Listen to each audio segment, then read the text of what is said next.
Welcome to the channel. In this video, we're diving into the world of hidden treasures as we explore the four most expensive, even in good or worn condition. These seemingly ordinary coins could be worth thousands or even millions of dollars today. So before you spend that old coin, stick around because you might just be holding a fortune in your hands. Imagine holding a coin that looks ordinary at first glance, silver-toned, round, solid in your palm, and then realizing that tiny details stamped a quarter century ago could be worth far more than the metal it's made from.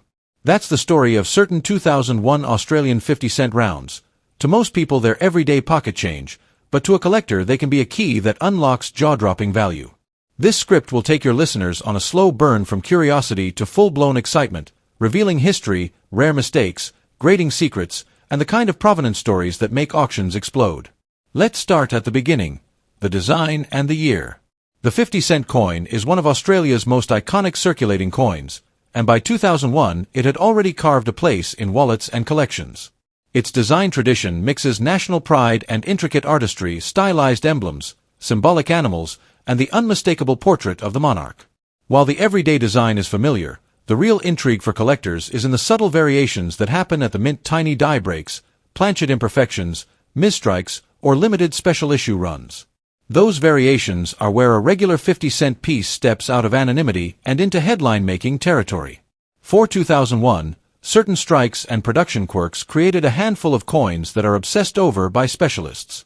Now, let's talk about rarity and how value is created. Value in the coin world is the product of three fierce ingredients: scarcity, condition, and demand.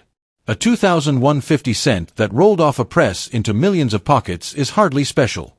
But when a small number were struck with errors, or when an official proof or limited minted edition was released in small quantities, scarcity shifted into overdrive. Condition amplifies that scarcity. A coin that has never been handled, with razor-sharp details and no trace of where graded mint state or proof, enters the collector market as a near-mythical object.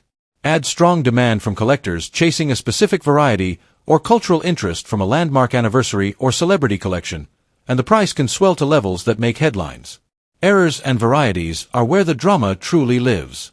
Imagine a die that developed a crack midway through a minting run, leaving a raised line across the coin's field. Suddenly what was a flaw to the mint becomes a treasure to collectors. Or picture a coin struck on the wrong planchet, giving it odd weight or color. These anomalies are rare, and humans love rarity. For 2001 pieces, collectors scour auctions and estate boxes for double strikes, off-center strikes, die cracks, and repunched mint marks. Each of those error types tells a story about the production line that day, and collectors pay a premium for that story because it can't be reproduced. Some of the most valuable 50-cent pieces are not rare because of intentional scarcity, but because of a mistake that turned a routine moment into something one of a kind. Grading is the secret language that converts beauty into numbers, and numbers transform into dollars. Professional grading companies examine a coin and give it a grade that measures wear, strike quality, and eye appeal. A 2001 50-cent graded in the top mint state tiers or designated as a brilliant proof can command dramatic price differences versus the same date in circulated condition. When you hear auction houses talk about MS69, MS70 PR, 68 or PR 70, those digits are shorthand for perfection. Collectors pay handsomely for those top numbers because they guarantee the coin's condition and because top-graded survivors of any minting year are usually vanishingly rare. If your 2001 piece is pristine and certified, you aren't holding a trinket, you're holding a documented asset. Provenance and pedigrees pump even more adrenaline into an already hot market.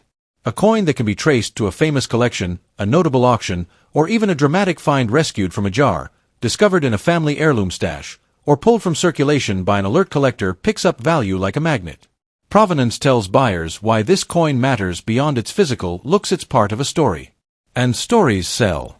When a 2001 50-cent with a unique error and spotless grade shows up with a compelling backstory, it can trigger bidding wars that push prices into the stratosphere. That's why thorough documentation, photos, certificates, and a clear chain of ownership can be just as important as the strike itself.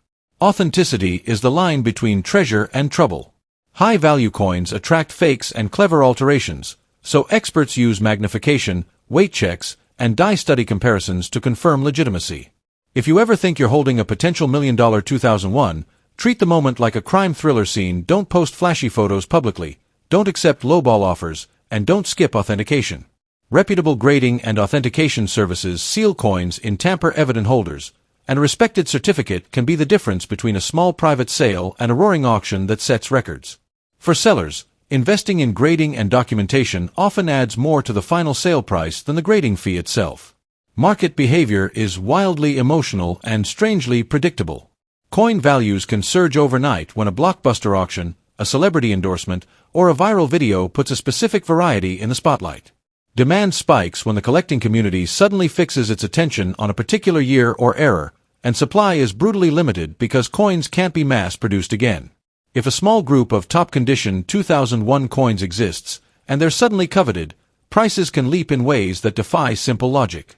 Smart collectors watch the market, carefully monitor auction results, and move quickly when an opportunity appears. For the seller who times it right, a single coin can indeed transform financial prospects in ways ordinary investments rarely do. Practical tips for owners come with a measured, professional tone handle with gloves, store in inert holders, and never clean a suspected valuable coin. Cleaning destroys collector value faster than almost anything else. If you suspect your 2001 50 cent is extraordinary, seek a reputable numismatic advisor and get it graded. Avoid selling to the first buyer who offers cash at a kitchen table instead. Consider auction houses that specialize in rare coins, or trusted dealers who will market the coin to serious collectors. Selling publicly can create a competitive environment that reveals the true market value, while private sales may be quieter but sometimes faster. Either way, treat the process like handling fine art. It's not just metal, it's a piece of history. Note on emotion: collectors don't just buy metal, they buy connection. A 2001 coin might be tied to an anniversary, an event, or a design story that resonates. When you tell that story well in listings at auction or in video narratives, you magnify the coin's appeal. Your audience will feel the thrill of discovery, the romance of preservation, and the intoxicating possibility that a small shining disc could change a life. Whether you are the finder who dusts off a forgotten coin tray,